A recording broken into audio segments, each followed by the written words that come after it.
Et dans ce journal, nous retrouvons maintenant notre correspondante chroniqueuse, Marianne Jean-Didier. Bonjour Marianne. Bonjour Erika. Et aujourd'hui, vous revenez sur Plan B. 1 an après, le réemploi ne se décrète pas, il s'installe.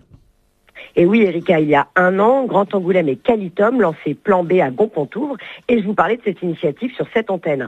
Un investissement d'1,5 million d'euros pour créer un lieu dédié au réemploi, à la réparation et à la seconde main. 12 mois plus tard, le bilan est encourageant. 87 tonnes de déchets évités et 28 400 passages dans la recyclerie. Plan B n'a pas révolutionné le secteur, mais il a réussi quelque chose d'important, rendre les réemplois plus visibles, plus simples et plus désirables. Alors Marianne, vous nous précisez les bienfaits, entre guillemets, de ce lieu structuré qui rejoint différentes attentes ou aspirations ? Et oui, et d'abord Erika, Plan B montre que la seconde main est désormais entrée dans les usages. On ne vient pas uniquement dans une recyclerie par conviction écologique ou par militantisme. On y vient pour trouver des verres, des coquetiers, un meuble, un livre, un objet utile et parfois même un cadeau. On y vient aussi parce que le pouvoir d'achat se tend et que la seconde main devient une réponse très concrète.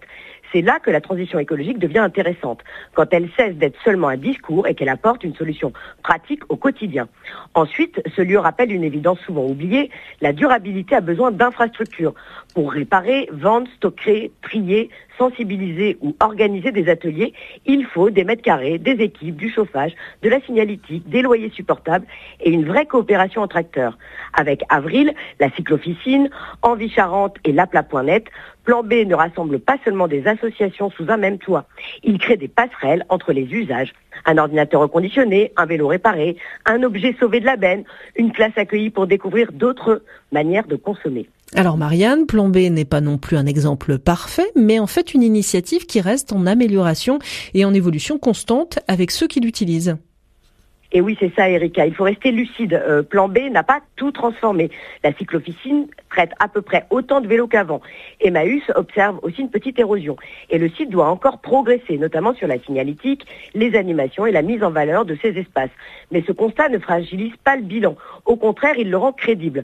Plan B n'est pas une vitrine parfaite de la transition écologique.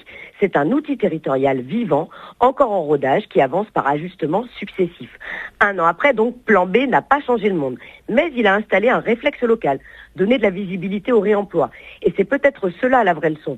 Les transitions ne se construisent pas seulement avec des grands slogans.